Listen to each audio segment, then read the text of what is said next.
So, what is up, fanatics? I have another cool episode for you. We are going to be talking about Sopranos. We all know that the Many Saints of Newark is coming out soon. That is going to be the Sopranos prequel movie, and we are all excited about it. I hope you guys are too. And on top of that, I just thought it would be fun to do a Sopranos episode. Also, one of my coworkers, John, super cool, awesome Sopranos super fan, wanted to do the podcast with me. So major shout out to John and thank you for doing this. And hope you guys enjoy.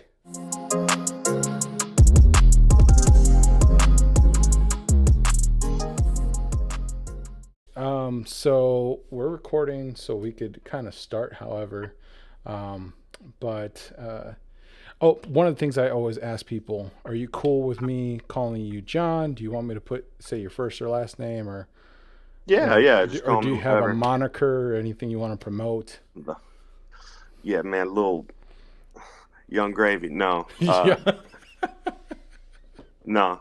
John works. John's perfect. John works. All right. Yeah, Well, John, definitely appreciate you doing this. And yeah, I've had some really fun conversations with you at work just yeah. about different things.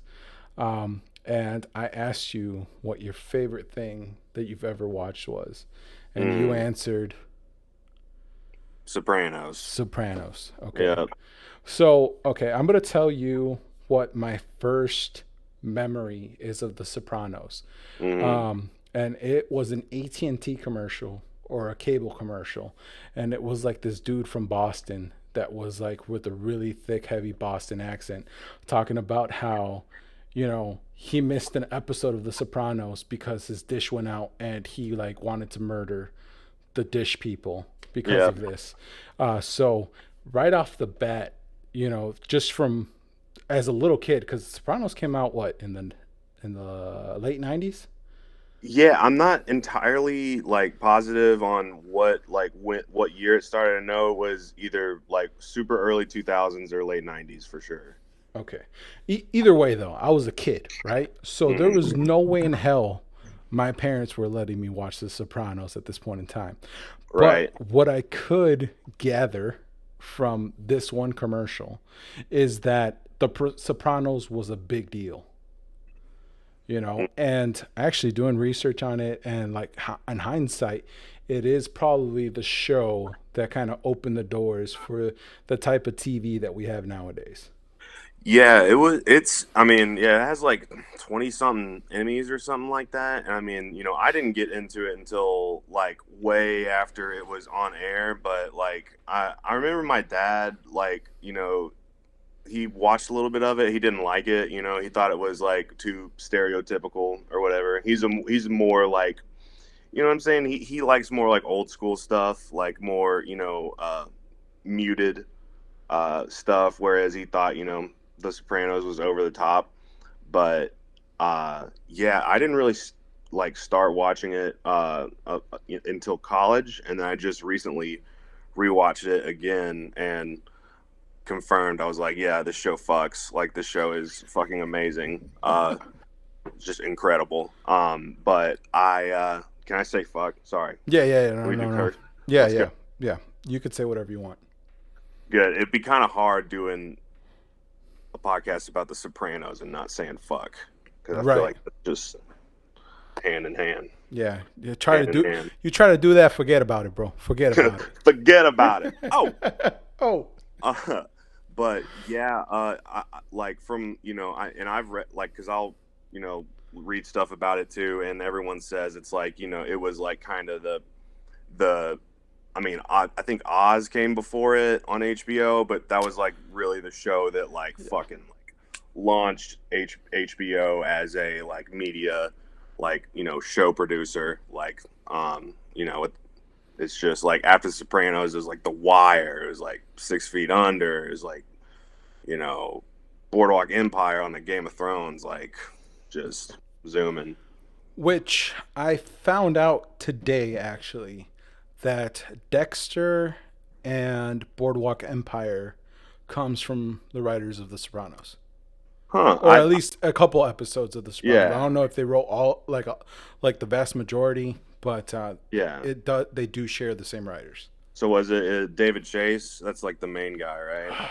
I'm I'm dude, I pretty would be sure. lying if I told you Yeah. I knew which one, but Uh, it makes sense, you know. We it, so the reason why like they were kind of talking about it, it was because it was the anti-hero, right? mm, So apparently, I don't know how true this is, but like according to the YouTube analysis video that I watched, Tony Soprano was the first anti-hero, right? So really somebody that shouldn't be a hero but was still the mm, protagonist of the show. right. And they were talking about episode 5, which is called College, where Tony Oh, that's like Soprano, yeah, one.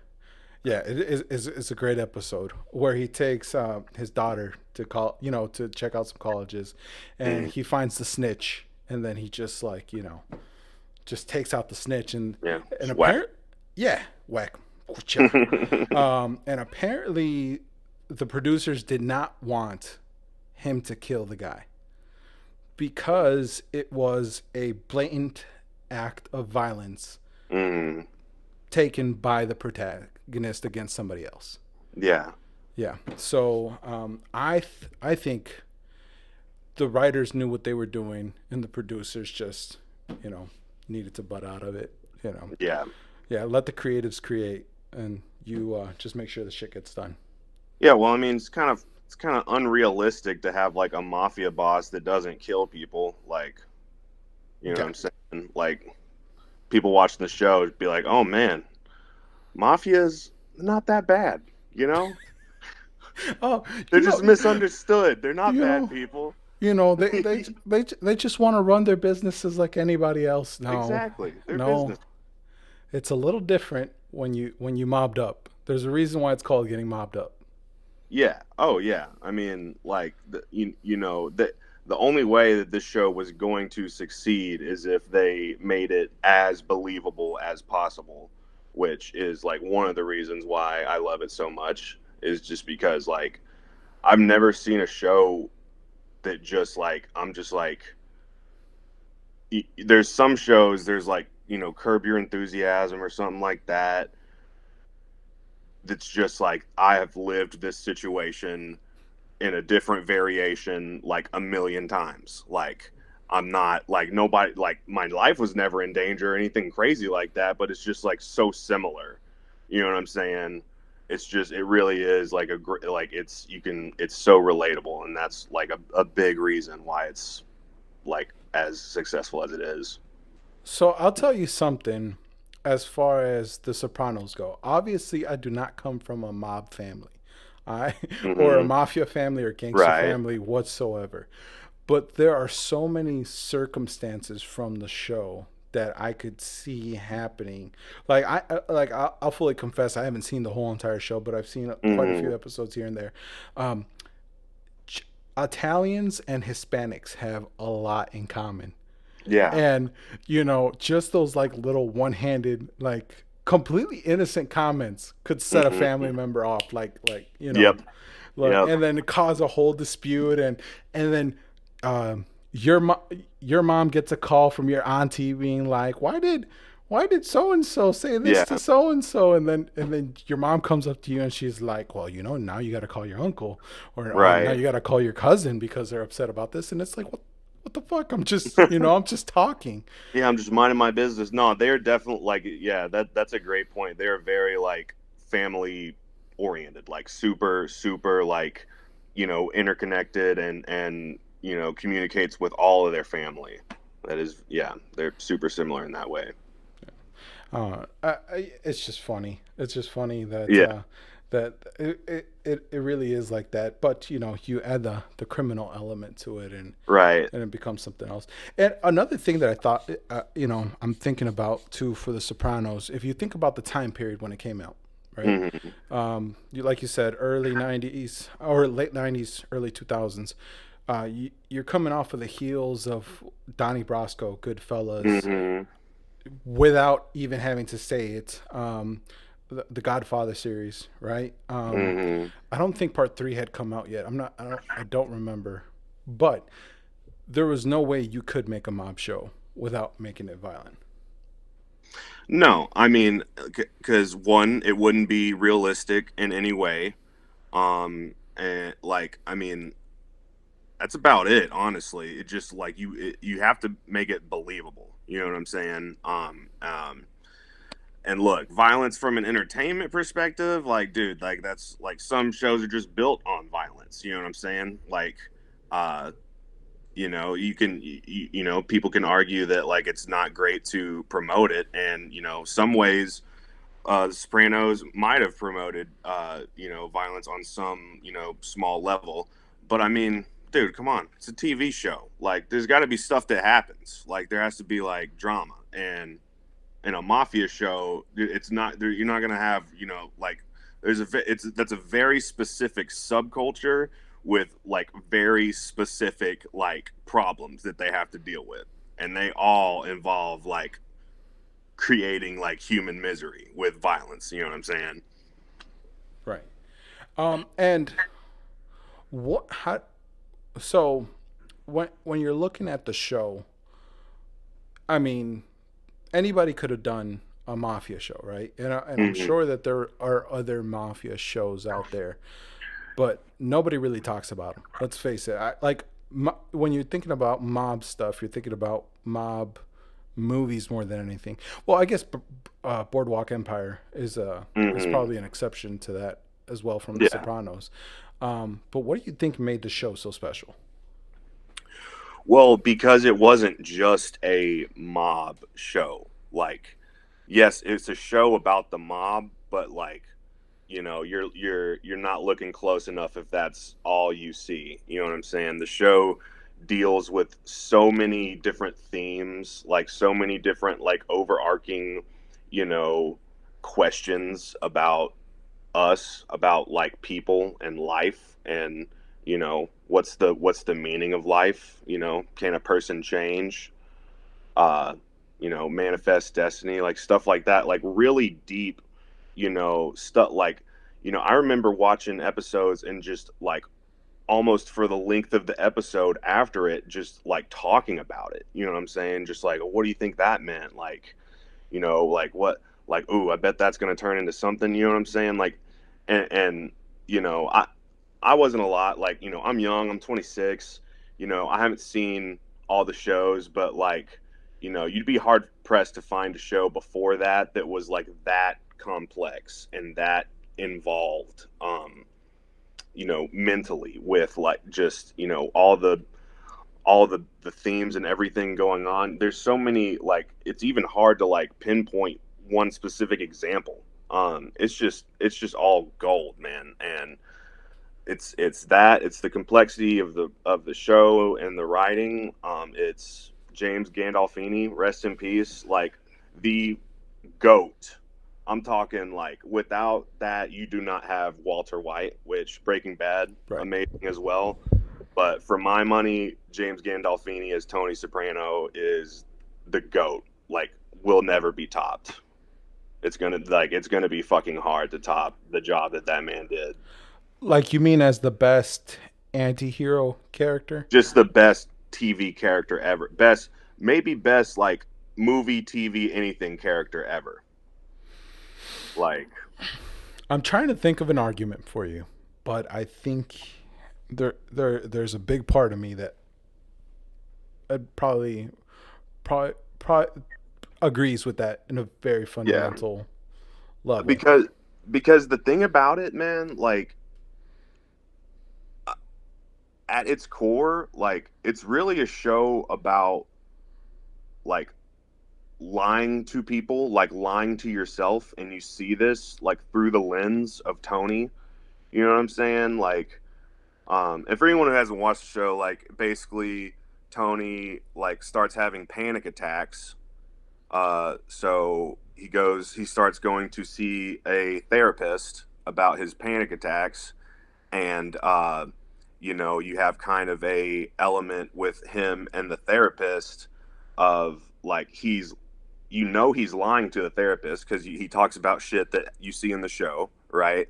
And he's lying to the therapist to make him look, like the victim, right? And he takes what the therapist says and he uses it to his advantage, right?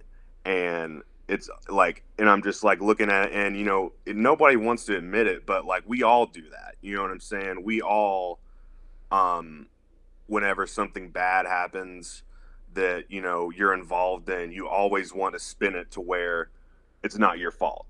You All know what I'm right. saying? Yeah, yeah. That's just human. That's just human nature. It's a defense mechanism almost. Um, and A lack yeah, of accountability. right, right.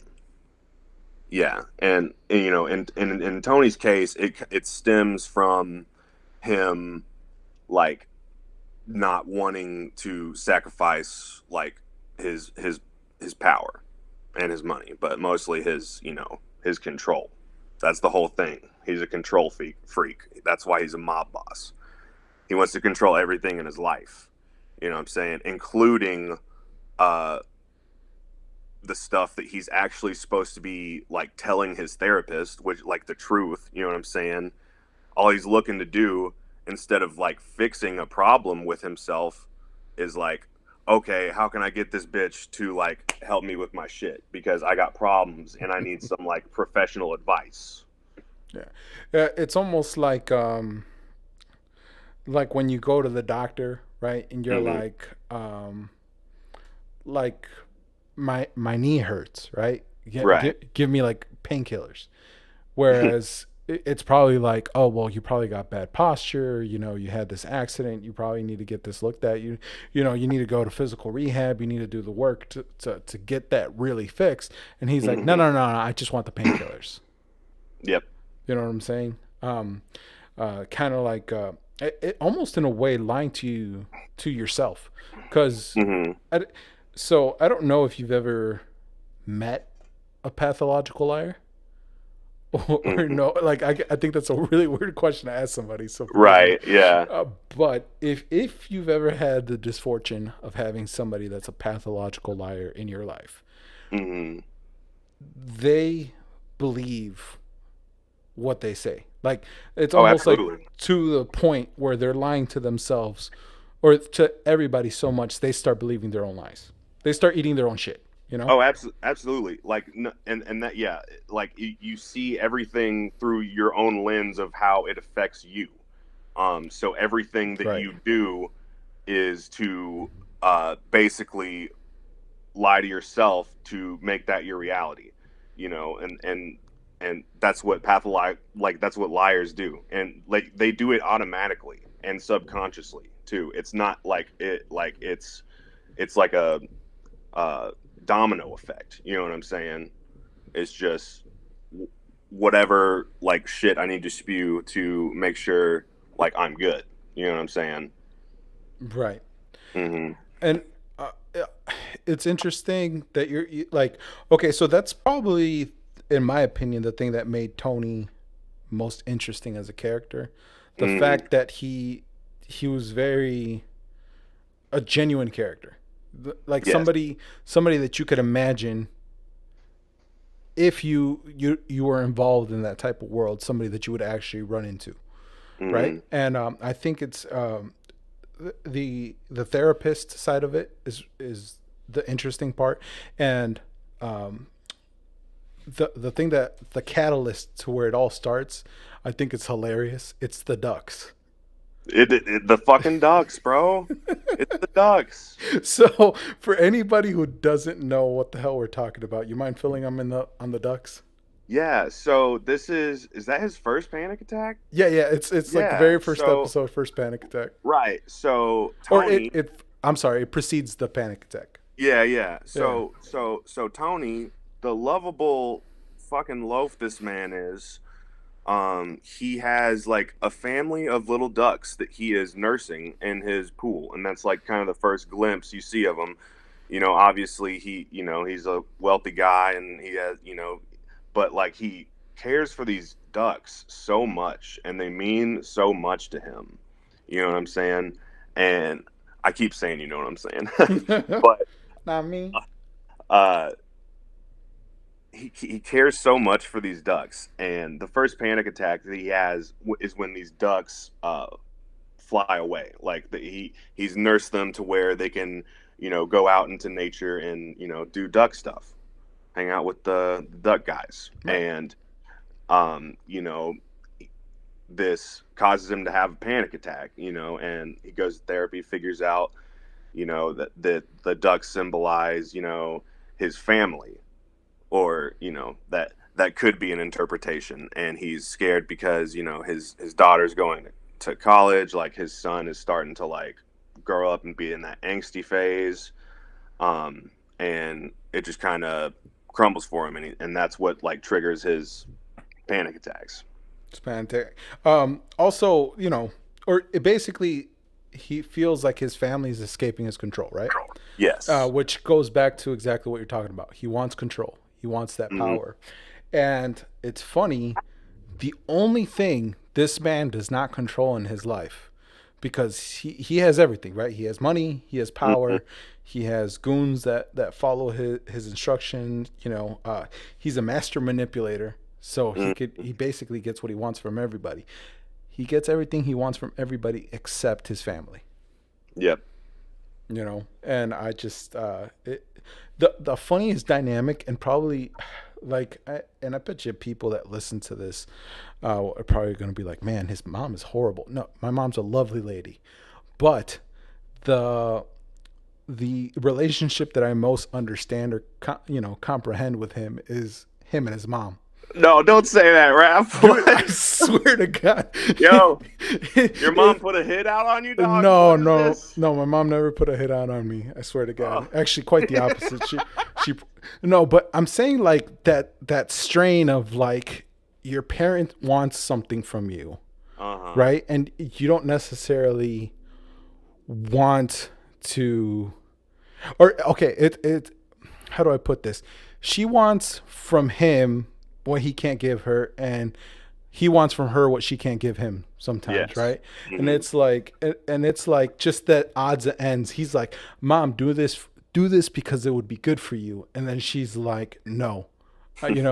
Like, I don't care how good it is for me. You don't love me. You don't, Yeah. you're thinking about yourself. And it's May the like, good Lord take me now. yeah, exactly. And it's like, no, no, no, that's not the case. We want what's best for you. And then also in Hmm. the same, she wants him to act a certain way, because she thinks that's the appropriate way to do things, or the Hmm. appropriate viewpoint. And I don't know. I think it's funny how strenuous their relationship is, and like you could Yeah. tell he loves his mom, but Right. at the same time, it's like it's like Jesus, ma, why do you do this stuff? Like, yeah, man. I don't know, dude. Like if it wasn't like so taboo in Italian culture, like he definitely would have gotten his mom whacked, bro. Just because, like, dude, she was fucking with the money, man, and that's the whole thing. Like, uh, all those dudes, like, none of them. And you're right. Like going back earlier, like none of them are happy, like having money, power, and respect, and like the only thing they really like have that they can, you know, project to people is like honor and like family. You know what I'm saying? Right. And it's like his duty. You know what I'm saying? It is like that's a part of his job title almost. Um, but that's so funny. And like, dude, I'm not gonna lie, man. Like everyone's relationship with their mom is like that at some point. You know what I'm saying? Like where it's just like you can do no right, and like nothing that you do is good enough, and like they think, oh, I failed you as a parent. Oh no, like what have I done to my baby boy? Like the over dramatic stuff. You know what I'm saying?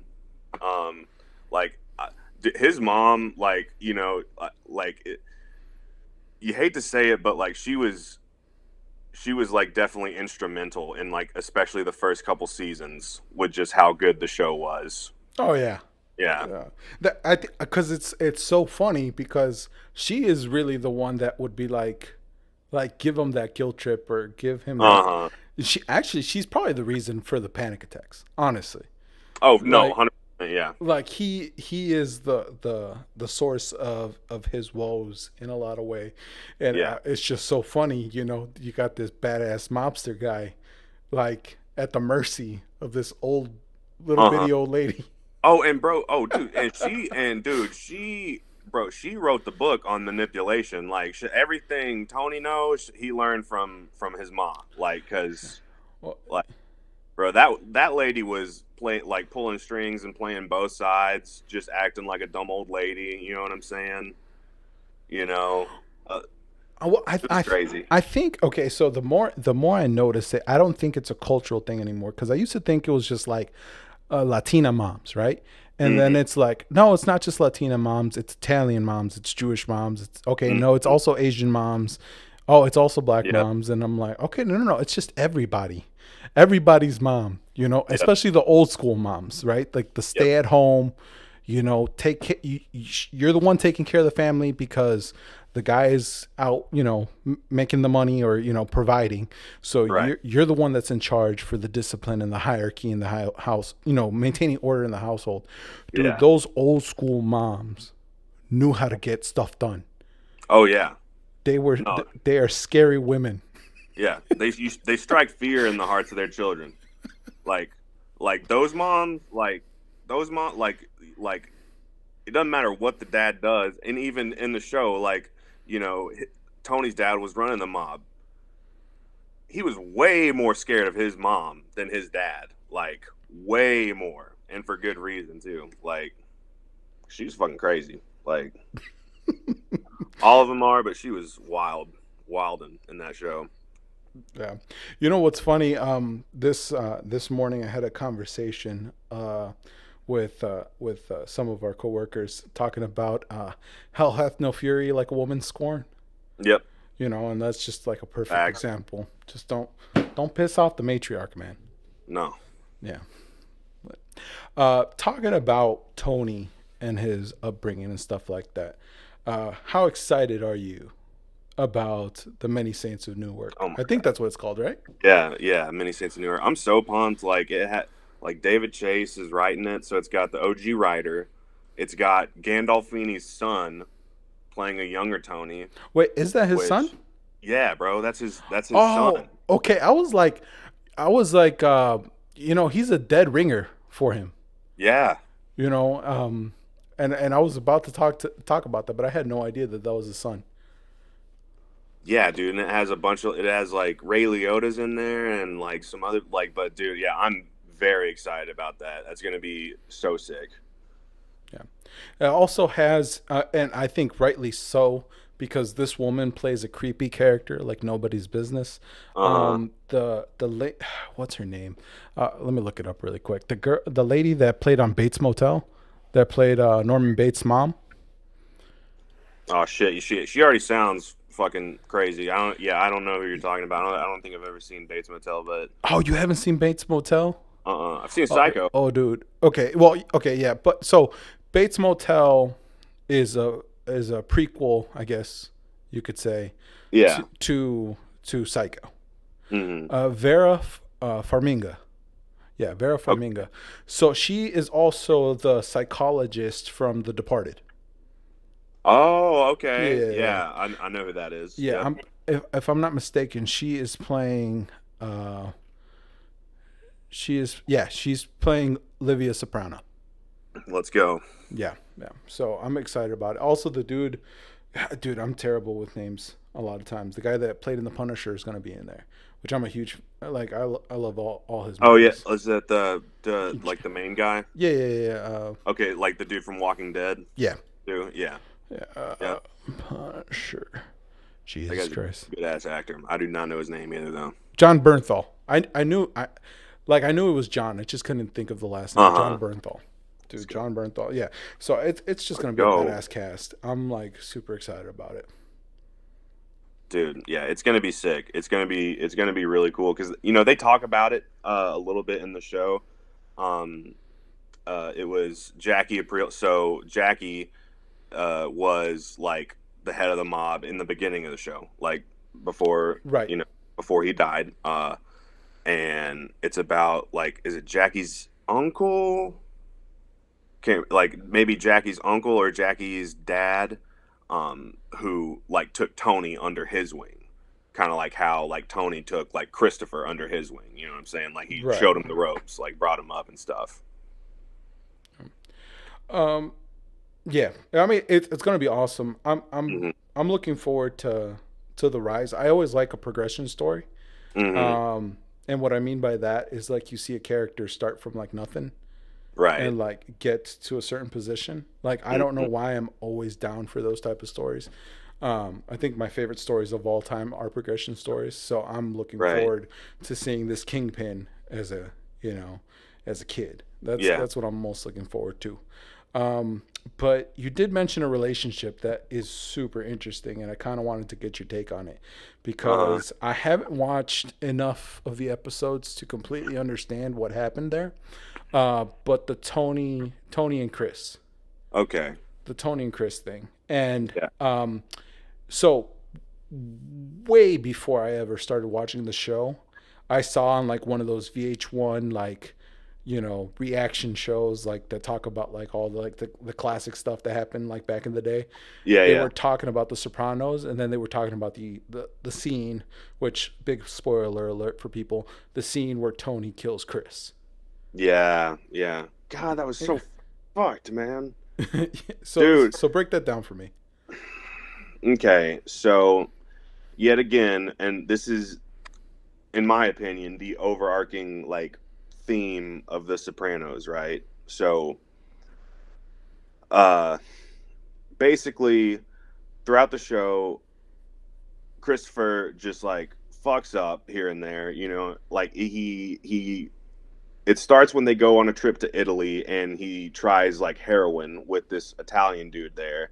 And instead of seeing the motherland, seeing where he comes from, and all these everything there is to do in Italy, he just gets high as shit on heroin in his hotel room, and it kind of just spirals from there. He like progresses into a bigger drug problem, and they force him to go to rehab. So he goes to rehab, comes back, but he still like dabbles here and there.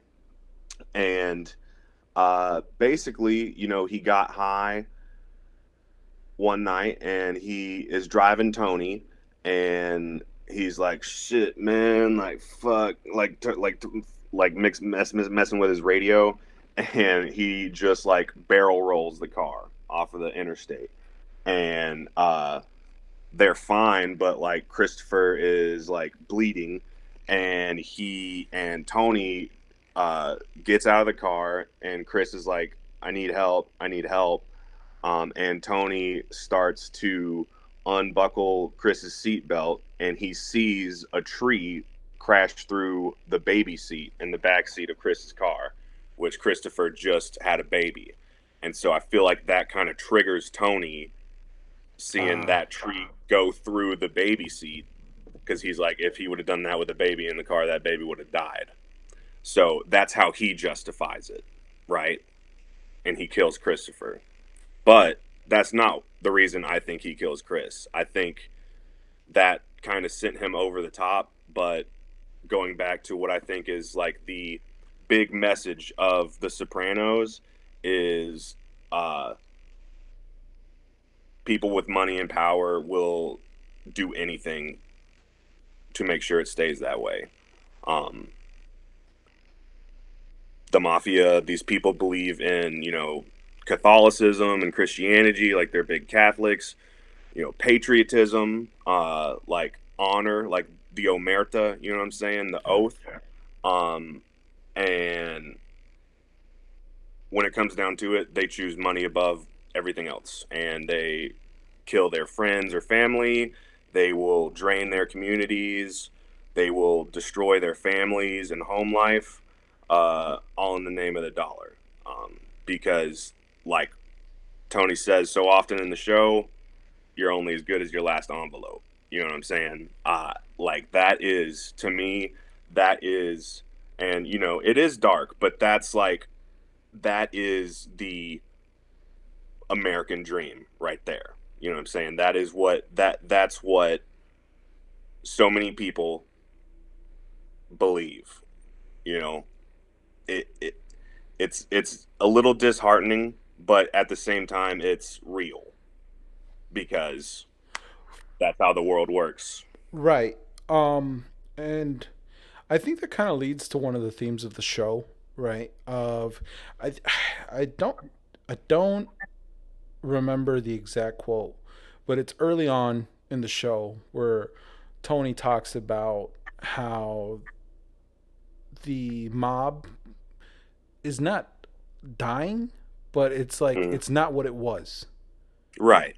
Right, and I think you're alluding to it, in where it used to be about the code, Exactly. right? It used to be about the code. It used to be about family or whatever, or at least that's the way. I mean, obviously, as outsiders, we could only guess, but that's the way it kind of depicts what the mob was, right? Hmm. Just like anything else, I think I saw like a documentary about the guy that founded the Crips, right? Like when they first founded it, first Yeah, it was founded the like gang, it was about protecting the neighborhood. right. It was about community, and Yeah, yeah, and it evolved into. yeah, it evolved into something else, and I think you Hmm. kind of, I, I almost feel like that's a good mirror into what you see nowadays, just with people in general. It used to be more like more about the community where you're from, being Exactly. proud of like your family, being proud of your friends and stuff like that, or having a code. And it's not like that anymore. It's kind of like you said, you're only as good as your last envelope. You're the however much you're making, however much people are trying to keep up with you. That's what it's about. Yeah, and yeah, I mean, and it's different for everybody, but on aggregate, we're a very materialistic society. We care about big flashy things. We care about like who has the most stuff and who has the coolest stuff. Uh, which that's awesome. Like I like cool shit. I'm sure Of you like course. cool shit. Like I would like a jetpack. I would like to be able to, fuck around and go to outer space with the homies, I love how your real mind quick. went to jetpack in outer space. Yeah. Especially with Richard, what's his name? Richard Branson, the Yeah. Virgin Mobile guy. Yep. Like I'm And getting all these, Bezos. and Jeff Bezos. I'm getting all these Yep. YouTube ads about people going to space, and I kind of feel like I wish there was a button that said "not interested" because I can't afford this shit. Yeah. But you know, it is what. I'm sorry. Must be nice. Yeah, continue on with what you were Jeez. saying. I'm sorry. I'm sorry. No, no, you're good. Um, like it, what I'm saying? Like it, people, that's what it is, but it's what it doesn't have to be. Um, like the Sopranos, like I said, it's about a very specific subculture, and I don't remember who said it, and it just popped into my head. But one of the dudes in the very first, or one of the first few episodes of The Sopranos, uh, said, I believe the word was, "We're a paramilitary organization." That's how the old guys set this up. Um, was paramilitary. So you think about that, and you see that these guys, and Christopher said it quite a bit. They think they're soldiers, right?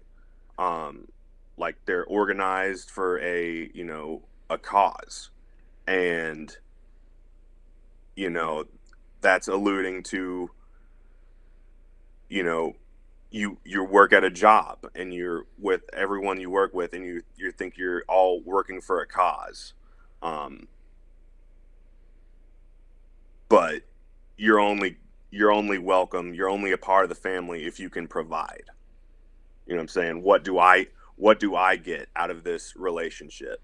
And that is where, when you see like Tony, whacking people or cutting them off because they are not providing, not because they're terrible people, or not because they don't like interact with the community, because they all do, but he prioritizes the wrong shit. Like he like there's these dude like there's one guy, Ralph Cifaretto, who's just an asshole in the show, and there's a guy Vito who Vito like they out him as gay, and because they see him at a nightclub, and they're like, we gotta kill this guy, and or at least cut him off. And Tony's like, nah, dude, they make the most money.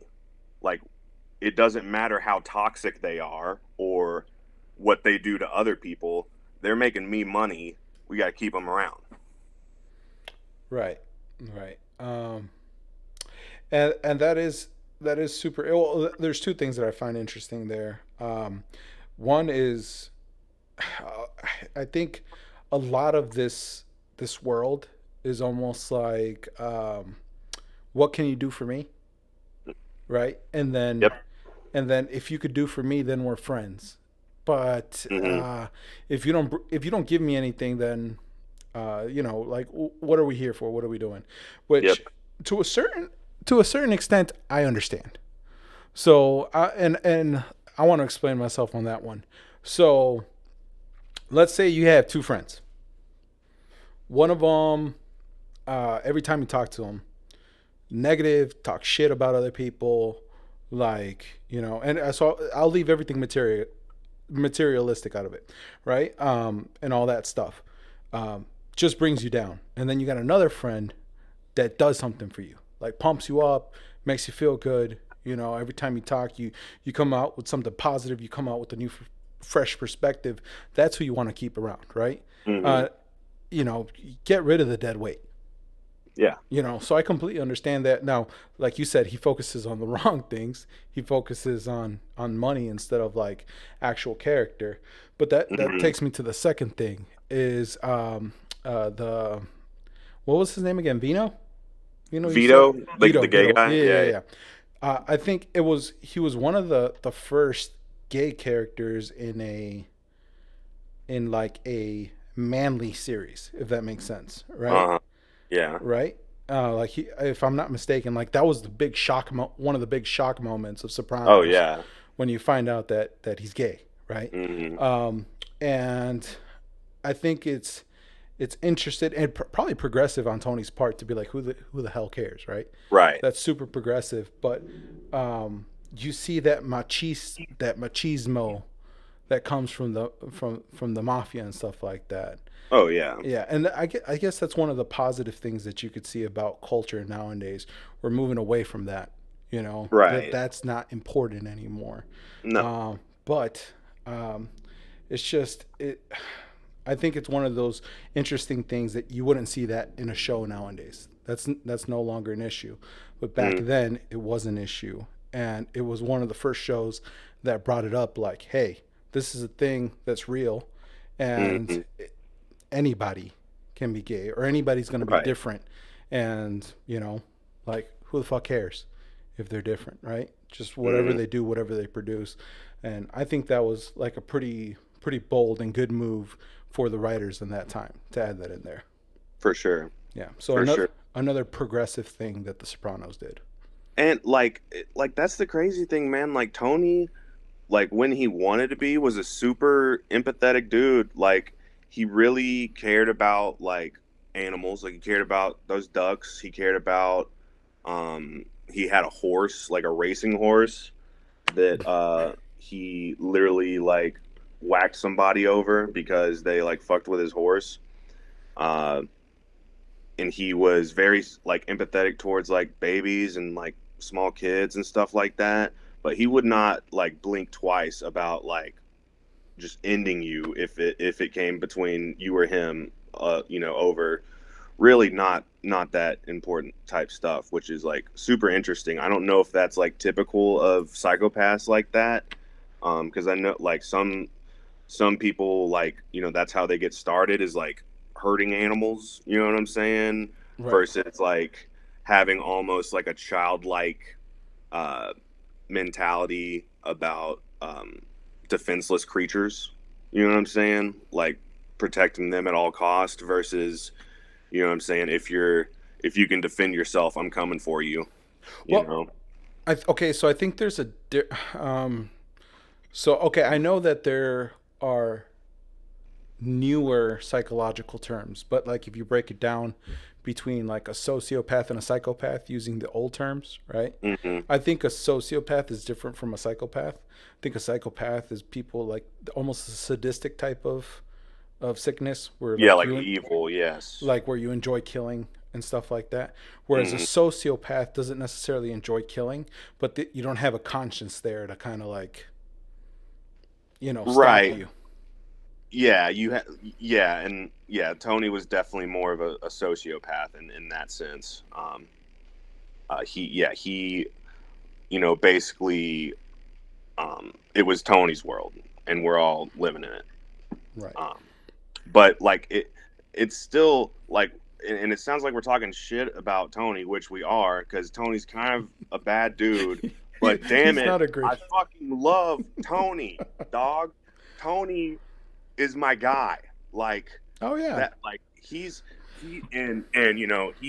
he does a lot of unforgivable shit. Sorry, I'm trying to charge my computer. He does a No, you're lot good. of You're good. unforgivable stuff in the show, but he reminds you. You know who he reminds you of is that one guy in your friend group that like pisses you off so bad sometimes. You're just like, this dude kind of fucking sucks, but he's super loyal and he is 100% the guy you want on your side if anything goes down.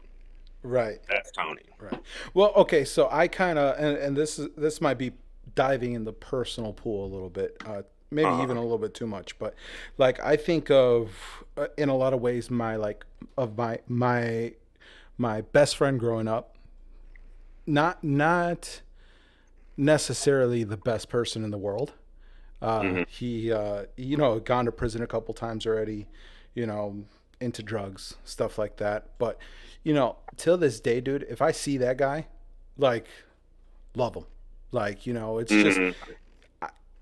no matter what he does, he's one of those people that I will always have a special place in my heart for. Yeah, And it's kind of like you just kind of see past all the bad stuff, and you could see the cool parts of the person. And then also my dad. exactly. My dad was a drunk and a con artist, but at the end of the day, he was still a cool dude.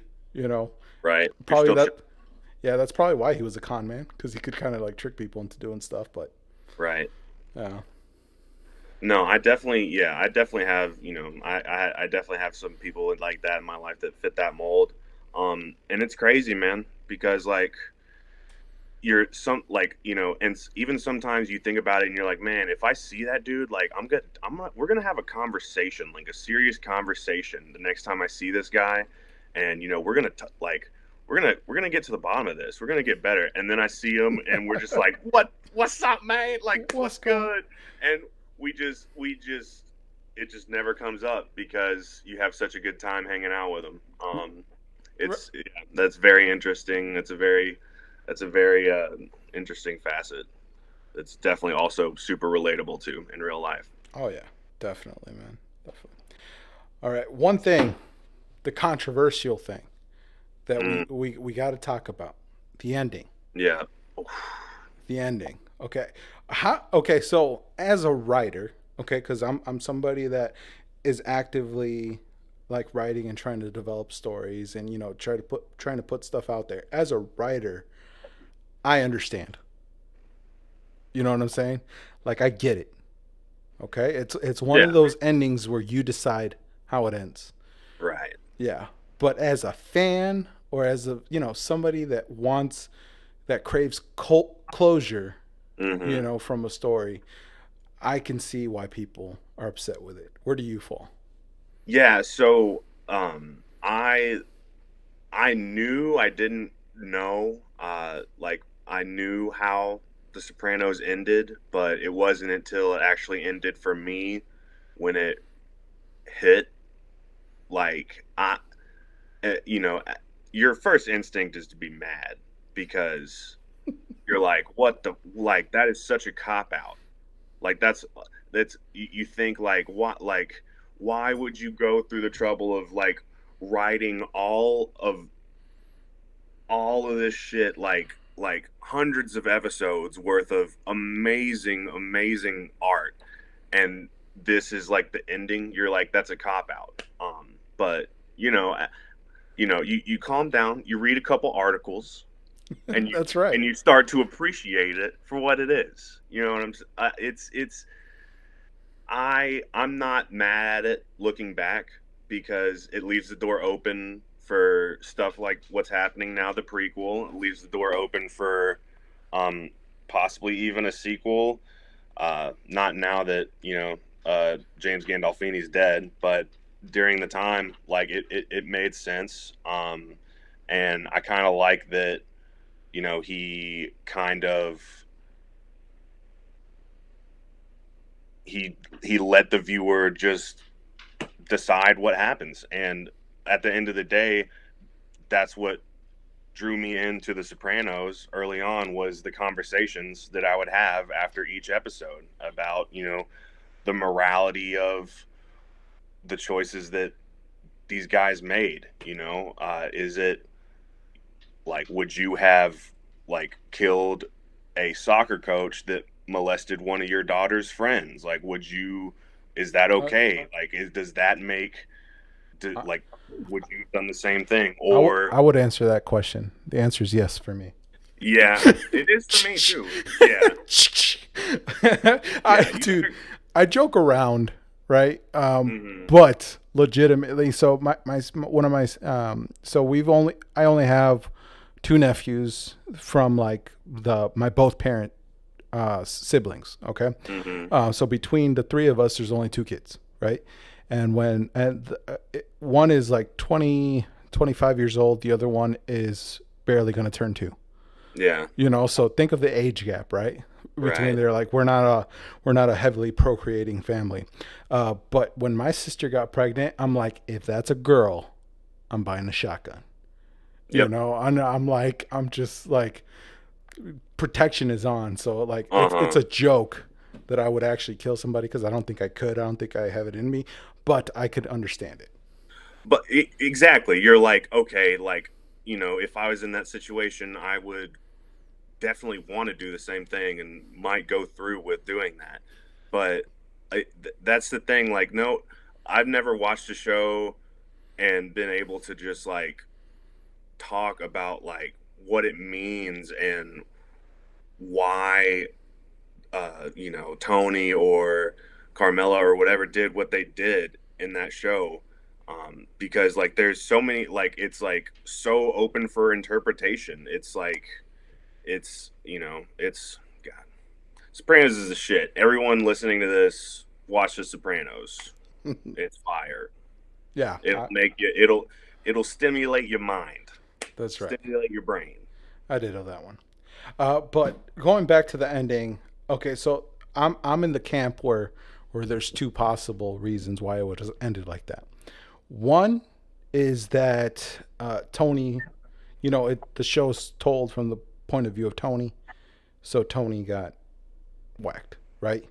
Which Mm, is kind of sucks, because if I'm not mistaken, it was left out to interpretation who would want to whack Tony, and like mm-hmm, you just kind of take it from there, right? mm-hmm. The second theory that I heard, and I thought was probably the more interesting theory, is that you're introduced to this show at this point in time, right? And you're part of the show. You're a spectator. You're like one of the mob family. You get to Mm-hmm. stay, and you're part of the mob, right? And that or us, the viewer, got whacked, and that's Yeah. why the show ended the way it did, Hmm. because that's the mob life. Yep. Yeah, that is the mob life. That's a good way to put it. Like, you don't know when you're gonna get got. You don't know when you're gonna get whacked. Um, it could be in a back alley, like you're getting pulled over in execution style, or you could be having dinner with your family in a restaurant. And maybe that's what they were trying to say. Like, uh, if There, it did or it didn't, it was going to happen eventually. yeah. And he's going to live the rest of his life on his toes because some dude like looked at him for half a second at the bar, at a restaurant. He's living his whole life looking behind his back. And that's what, if you're in the mafia, that's how you have to live to keep going, which is crazy. Can't relate, cannot relate Yeah, on any level. yeah, that's pretty hardcore for me. Yeah. Like that feeling. It's funny. So I like he doesn't have any mob ties or anything, but I've always been interested in the mafia. My grandfather moved down to Hot Springs to deal cards at a casino. Uh, Ah, it was an underground casino, and if for is those who don't know, Hot Springs was like the gangster Sweden or Switzerland back in the day. It was like a complete neutral ground where gangs from all over would come and chill and gamble and do what gangsters do. it was gangster's paradise, man. Gangsters paradise. Yeah, it was, and so having that like little tidbit of history, that's kind of how I'm always interested in like stuff like that, and you know, um, it's super interesting to like see that and compare it to um, everyone else because like that's I mean my family is my family, so that's what I know, and I know like like they're not that different from the people in the Sopranos. It's like that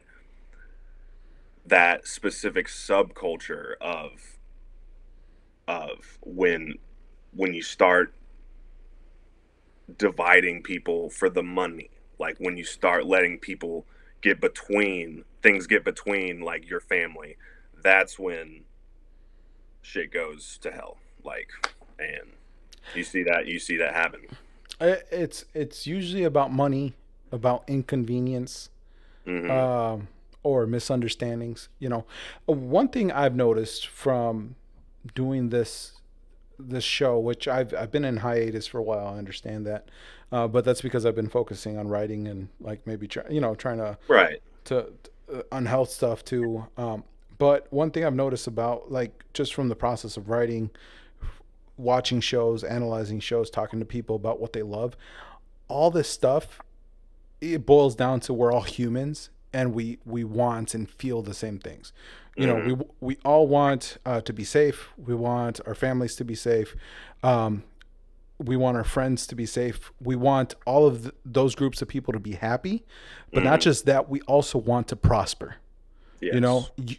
everybody wants those things, Hmm. right? So safety, happiness, and prosperity. Yeah. And when something gets in the way of that, that's where conflict comes in. That's where Mm. that, the bad side of the human element jumps in. And, that's what makes all these stories and everything interesting. And that's what makes them relatable. Absolutely. Absolutely. Yeah. No, I agree with that 100%. People all over the world, like no matter where or where you are, what you do, or who you are, like people universally will always have more in common than not, Yeah. no matter the differences. And like those core values, everyone can relate to, and every single culture puts those at like the top of their priority, um, which is cool. Like and I mean, that's awesome. But uh, as you can see stuff that affects that in the show, and it makes you say, "Oh wow, that would suck if that happens in real life." And then you're thinking about it, and you're like, "Oh damn, It that does. do be happening a lot though. That be happening quite a bit. I Yeah. just haven't been paying attention to it. Thank you, Sopranos, for opening my eyes." Maybe more than we'd like to admit, man. Like Yeah. all these conspiracy shows that are out there, like eh, House of Cards. I'm trying to think of which, Hmm. like House of Cards. The uh, what's the series that just came out with John Krasinski? Um, Oh, the Craig, Amazon one. Craig. Yeah. Yeah, yeah. Why am I drawing a blank on that name? I don't know. I've seen it too. Well, I've seen a little bit of it. I can't remember, but yeah, I know what you're talking about. Yeah, Yeah, it's like the CIA one. I'm drawing a blank on the name, or like, oh, even crazier.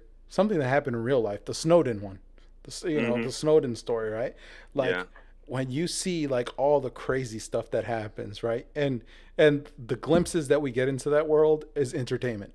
As Mm-hmm. much as we hate to admit, like, hey, the mob is real, conspiracies sometimes are real, Mm-hmm. these horrific war stuff that we watch sometimes.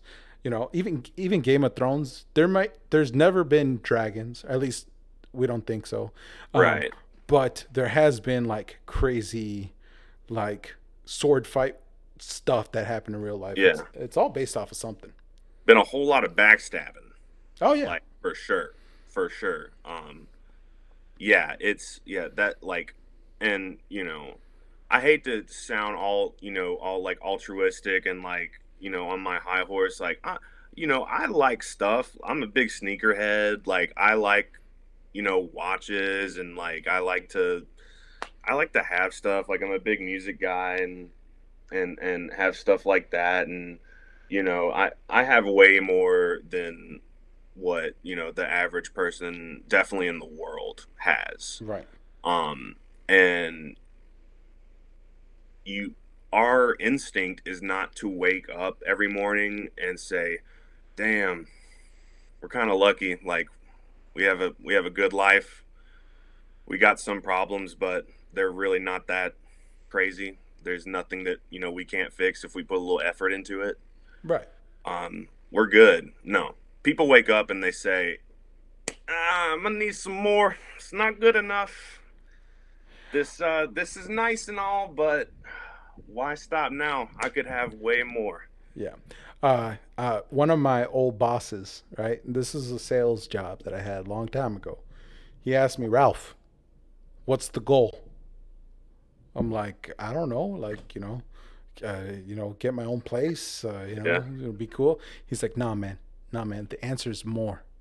It's always more. And Yes. I'm like, it's, damn, dude, I don't, Yeah. like, that's such a terrible mentality, but it's true. Like I said, you want prosperity. Everybody wants prosperity. So Uh huh. that means keep going higher. But anyways, let's kind of switch the tables a little bit, and we're getting to the hour mark. I got a couple questions for you before we finish up. What are you watching now? Like newer stuff that is hitting you hard right now. Dude, I've just been watching like movies. Like I've been playing a lot of video games. Honestly, I've been playing some games, but What you playing? Ghost of Tsushima. Have you heard of that? Yes, I have heard of that. I am upset that I don't have a PlayStation to play it, but I've only heard good things. It's really good. Yeah, it was definitely like that's like the last big production that the PS4 had, kind of their swan song, I guess, before the PS5 transition. But it is good, Nice. very good. Have you Uh, ever heard of Sekiro? I think yeah, that's I what it's called. have. Yeah, yeah, that game looks hard as shit though. I like it's kind of like Bloodborne and stuff like that, right? Yes. Yeah. So, um, if you ever want to, there's the first or like the second or third, I forget which one, podcast that we ever did is called Certified Internet Friends Video Games, and we Hmm. talk about the the Dark Souls, games, Yep. and within those is Sekiro and Bloodborne as well. Hmm. And dude, those are such a pain in the ass, but they're so much fun to Yeah, play. they're really rewarding, but uh like I played Bloodborne and it was awesome, but I'm like, can I please get a map? Can I just get like a map? Can you like just tell me where I'm going? Like this is so crazy. This is like I don't know like those are awesome like and those games are amazing games, don't get me wrong. But me personally, like I like to stress but not that much. Like if I'm dying like 30 times in a row, that's not that like I'm not gonna lie. I think that me and my group of friends like that game because we're sadists, and we watch each other play it and just yep. like gleefully laugh at our misery. Yep. Yeah, it's just part of it, I guess. Mhm. All right. Mhm. What So, about you? What are you watching? dude, I've been really into the Amazon shows right now. Yeah. I don't know what it is about Amazon right now, but they are like doing some heavy hitting shows. Yeah. Like I'm right now. I'm watching the Tell Me Your Secrets, which is about a woman, or it's about a group of people that their lives are centered around the aftermath of being involved with the serial killer. So Mm-hmm. one of them was the serial killer's girlfriend. The other one is the mom of the victim of the serial killer, and Yeah. like kind of how everything revolves around that storyline, and like how people get pushed in certain ways Mm-hmm. and stuff like that. It's a crazy show. Solos also from Amazon was a crazy hard hitting show because it was sci-fi with that had like monologues, Mm-hmm. right? And the monologues were done in really interesting ways. I think That's cool. only one of them was not like a true monologue because the other ones were monologues because they were only talking to themselves or inanimate objects. Mm-hmm. So that one was super cool, and Yeah. Wayne was really interesting too. I don't know, dude. Amazon can do no wrong right now. I feel. Hitting from all cylinders. I just thought of a show that I watched recently that's fire though. Have you heard of Yasuke? It's on Netflix. Oh, It is. I've been meaning to watch that. That's the one with the African samurai. Yeah, yeah. So it's really cool. It's a. I'm pretty sure it's one of the first, if not the first, black-owned anime studio, and they got Keith Stanfield to voice for the main guy, which is really cool. But all like my favorite part of it, shout out to Fly Low. They have Flying Lotus, who composed the soundtrack. One of my favorite uh, producers ever. Like super, extremely talented, and the music with the animation just it was great. And it's only like 6 episodes, like 30 minutes an episode. Definitely worth checking out if you like anime. Oh, dude, I love anime. Yeah, The other certified internet friends episode have been on anime. let's go. Yeah, so actually, it's one of those things that I'm like, oh, it's gonna come out. Let me binge watch that and then do a review, and then that way I could start doing reviews on shows and stuff. I Hmm. am totally lazy, dude, and I have not done that. Yeah, I kind of like watching shows in my own time. I actually really like watching shows after they're done and Hmm. binge watching them because nothing bothers me more than a show that's halfway done. Like, Yeah, a lot of people are like that. A lot of like, and I guess it's this new age of like being able to just like crush a show like the whole way through. Um, there's definitely I feel like there's definitely something to be said though for like watching the show like as it goes on though. oh yeah, Because I remember when I was watching Game of Thrones back in college, like oh, hype. And don't even bro. get me started. This podcast would be about Game of Thrones if it wasn't for the last fucking season. It would most definitely be Game of Thrones. But whole other story. So, part of me feels like Martin knew some aspects of the end, but quite hadn't worked it all out, Hmm. and the show just caught up to him. I think the creators were just halfway out the door. They had already signed a deal with Disney for like a Star Wars trilogy, and they just like stopped like giving a fuck. Like that, like I mean, it like just the that shit was so bad, bro. That shit was so bad. They Actually, ruined like literally probably for, if not for the last 2 seasons. Like that would easily be like my goat. okay, no. So, I don't think the last season was bad. It was the last episode. Because the Battle of the Bastards is the most impressive thing I've ever seen on the small screen. Yeah, yeah, that's probably like if you ask me what like the best like one single episode of anything is, that's it. Like, Yeah, the Battle of the Bastards, bro. Oh my god, like I'm getting goosebumps just thinking about it right now. dude, and the episode after that, remember the where they blew up the fucking tower? You know what I'm saying? Oh That yeah, was yeah, back to back episodes. yeah, dude. The Back to tower, back. the tower scene. Jesus Yeah, Christ. You're talking about when Cersei took out the the Pope or what? yeah, the Pope dude. And the that dude, bro, if we're talking about a finesser, that dude was the biggest finesser, that Pope guy. golly, dude. He was fleecing fools. Yeah, no, that shit was crazy. Yeah, dude, you're right. I had forgotten about that episode, but you're 100% right. That Cersei kind of put herself as she's bad. She is Yeah, she she bad. just like don't fuck with Cersei. Basically, Yeah. that was my takeaway, and it was so depressing though. Like the kid jumping off the building too at the end. Mm-hmm. Like Jesus Just Christ, yeeted himself off of there.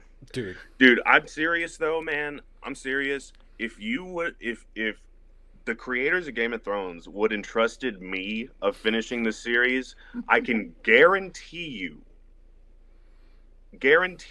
there would be no debate as to what the best show ever, because dude, it could have all been so simple. It could have all been so fucking simple. Like Jamie could have just killed Cersei and redeemed himself, and Yes, that would have been and awesome. and like Cersei could have just uh, Yeah. Well, I imagine all the little girls named like Daenerys. Can you? I'm pretty sure all the parents were naming their kids like Dany, like Daenerys, like after her, and like that last season dropped, and they're like, "Shit, bro, did we like, make a mistake? Did we make a mistake? Oh no, bro. I hadn't thought of that. That's Be like, yeah, this is Dany. She's a little queen. Can't uh, wait for the last season, guys. oh yeah, yeah. We named her after a good one. After a Yeah, good one. Yeah. yeah. She's gonna be the mother of dragons, just like her. Breaker of chains. This is a little chain breaker. This is my little chain breaker, Dany. Friar of children. Yes. Oh, dude. Okay, I'm sorry. Sorry. All right. No. But okay. That is a pretty good spot to end it. Yeah. But I ask a question. There's two things I request from everybody to finish off a show, especially a first time guest. Which I think we have a couple conversations still left in us. One of them, because we're talking about TV, so since or entertainment in general, but specifically right now TV. My question for you is: do you think television can change the world? Man, I think any form of art can change the world. Absolutely. That's right, brother. That's right. Yep. Any elaborations on that, or that's just is what it is? I mean, music changed the world. You could almost say music ended the Vietnam War before the fucking Viet Cong did. Music can change the world. Movies can change the world. I absolutely think that like art has the power to, if nothing else, just spread ideas, and create a conversation. And that's how you fix problems, bro. Is you have a conversation, man. I truly believe that. That's right, bro. You inception positivity in the world, bro. Yes, That's how sir. we do it. All right, and last thing, I'm gonna put you on the spot, bro. Give us some closing words. Guys, The Sopranos will change your life in a great way. But please, don't be a Tony unless you have to. What All I right. mean by that is, like, don't just be a fucking nice person. That's all I'm trying to say. Be a good person and help people that you can afford to help that can't help themselves. That and don't try to whack your mother. Don't try to whack your mother. If your mother tries to whack you, You got to follow these instructions. You put her in a home. You get your Uncle Junior, you put him on a trial, and then you say that he has dementia, but he really does have dementia, but you don't know that. And then he shoots you, but then you learn your lesson. There you go. Period. Be Tony, learn your lesson, everybody. All right. That's it. It's a wrap. It's a wrap. Thanks for having me, Ralf. Oh, thank you, bro. Thank you.